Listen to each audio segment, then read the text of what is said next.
I'm Polly, also known as Pollygone Illustration, and welcome to my channel, and hello if you are returning. If you're new here, please don't forget to hit that subscribe button so you can see all my content as soon as it comes out. So recently I have been getting a lot of questions on whether or not you can use an iron for sublimation printing. The short answer is you can't, but I'm going to show you why you can't today. You really can only use the heat press to sublimate with, because anything else just won't give you that level of good quality print that you would want, especially if you are selling your items. Sublimation blanks are fairly expensive, like some of them can be, and it's such a waste of money to, you know, just use an iron to print on them with, because you will not end up with good results. You might get something, but it's not going to be what you want. I'm actually going to demonstrate it for you too. So I'm going to get my iron and I will show you different ways you can use an iron to sublimate with, and pretty much why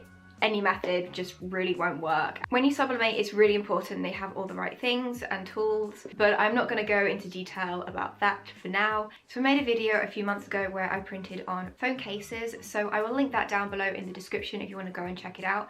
That is a full tutorial on everything you will need to sublimate with, and all the steps you need to make your sublimation products. And you can just adapt that kind of tutorial with the products you want to print on. So I'm going to go and grab my iron and set up in here. While I'm doing this video, I'm also going to compare the results from a heat press to what the iron results come out like, so you can get a good idea of why using an iron won't work with sublimation printing. Okay, so I will just be back in a second.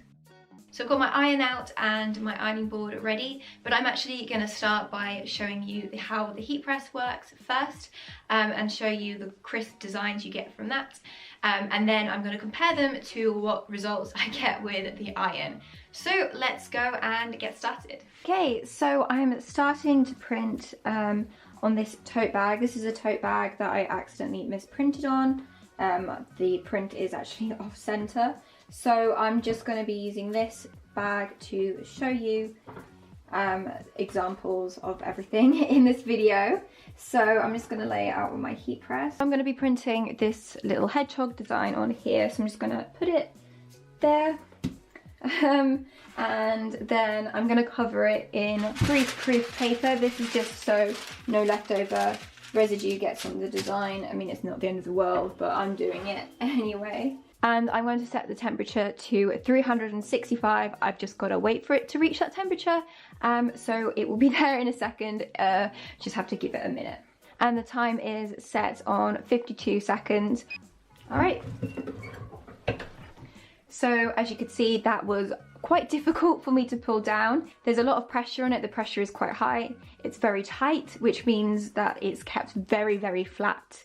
And securely down. You know, there's no way I'm going to be able to move this easily. It's in there, it's secure, it's not coming out, and it's got a lot of heat being pressed very hard down onto it.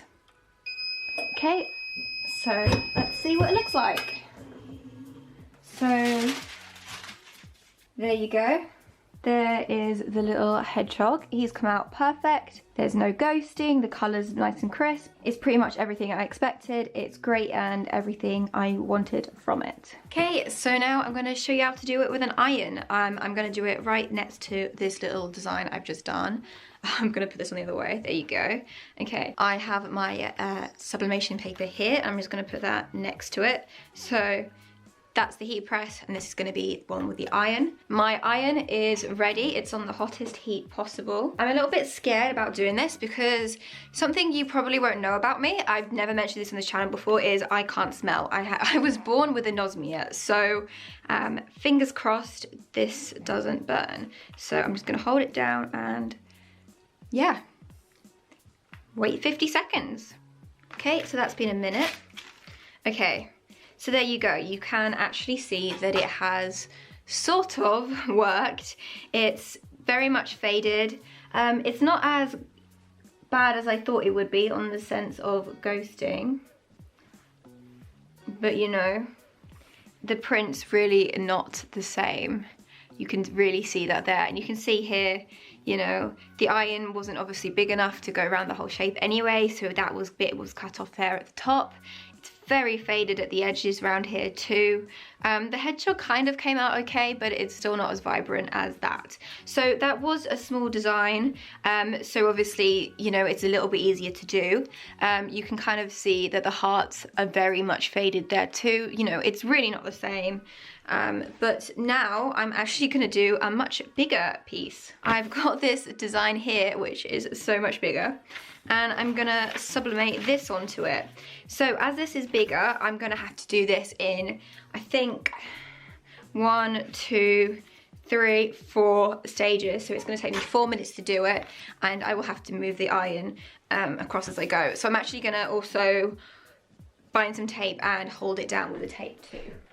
Okay, so I've got some heat-proof tape here, which is going to help me hold this into place.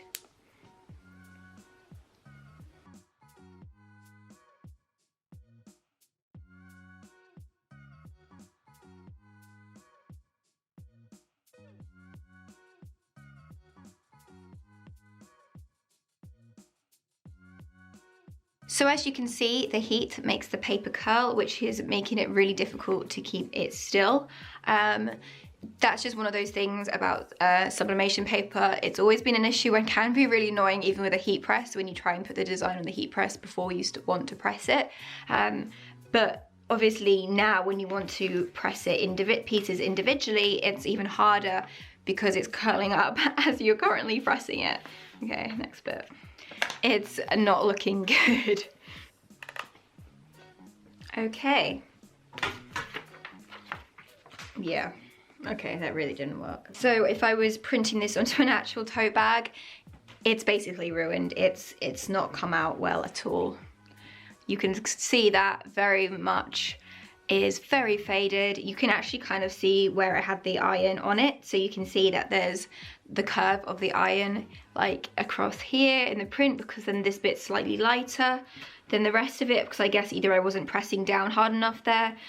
You can see the shape of the outline still in the fabric, but it still came out faded. So you really can't sublimate with irons. So I also had someone asking me if I could sublimate a mug with an iron and phone cases. So I'm going to show you an example of phone cases in a second, but you know, you can't sublimate a mug with an iron. I'm not even going to attempt it because obviously it's a round surface. There's no way you can hold it straight, you know, keep it still. I'm just not even going to attempt that because I don't want to start a fire or anything like that. But you need the heat clamped around the mug. There's no way you can use an iron. It just wouldn't work. So I actually had a mug press for my mugs. I got my heat presses as a 5-in-1 heat press machine. So it came with, you know, the basic flat heat press. It also came with the mug heat press and a baseball cap heat press and plate heat presses. I haven't used the last two yet. I only used the mug and the flat based one, but you won't be able to print anything that's like 3D with an iron, any kind of result, because we have had a bit of a result in this. It's just not been good and what we want. So for the phone case, I'm going to be printing this little frog guy. I will show you my previous results on using a heat press in a minute. So I've got my phone case blank here, and I'm going to tape the frog down to this, as that's what I would do with a heat press. So I want to do everything the same, so, you know, to keep it fair. So for these phone cases, they are left for a minute. So let's go. Okay, so you can see that, you know, the colour is very unbalanced. This isn't what it's supposed to look like at all. It's very faded at the bottom and the corners haven't properly come out. You know, the frog itself is kind of cute, like that's actually come out okay, but you know, you can see there's patches around the bottom of the lily pad and it's just not good. That's what the case should have turned out like, so you can really see that using an iron really does affect the print, and it's nowhere near as nice as it should be. You will never ever get the same quality as you would get from a heat press. So overall, yes, technically you might be able to use an iron to do sublimation printing, but it's not worth it. You won't get the results you want. it doesn't look good and you're not going to be happy with it. So invest in that heat press machine, because it's silly, it's really silly not to, especially if you're going to buy everything else. You're going to buy the printer and the inks and the paper and spend so much time designing things and then printing onto a t-shirt or a phone case or whatever you want to then ruin it. So definitely get that heat press. Thank you so much for watching this video, and I hoped it helped in some way or the other, especially with answering your questions on if you could use an iron with sublimation printing. It is really important that you have all the right equipment when sublimating, because it's not really going to work otherwise, and you obviously want the best result you can get out of it. You just have to spend that little bit of extra money to invest in the correct equipment, and it's totally worth it in the end, because the results can be really good if you do everything right. So next week I will be returning to my weekly studio vlogs. I have been up to loads this week, so I'm really excited to show you what I've been up to. I'm going to be making stickers, setting up my Patreon, and doing a few other little bits and pieces there too. And I'm really excited for you guys to see it, because it's good to be back after Christmas and be back to making things and my normal routine. And I hope you will join me next week too. So whether you're new or returning, please don't forget to hit that notification bell and the subscribe button if you haven't already, because it really does help me out when you guys engage with my content. So please also give it a huge thumbs up if this video helped you, and leave a comment below if you have any other videos that you want me to make in the future, and I might even consider making them if I think that they would be suitable and a good idea for me to make on this channel. Also, if you have any questions about sublimating, please leave them down below, but I do have that video I mentioned earlier also linked in the description, which you should definitely check out, because I pretty much cover everything with sublimation printing, so that will definitely be useful for you if you are just starting out with printing, because I go through so many different tips and tricks and explain my whole process, and I think it's just a really good video, if I say so myself.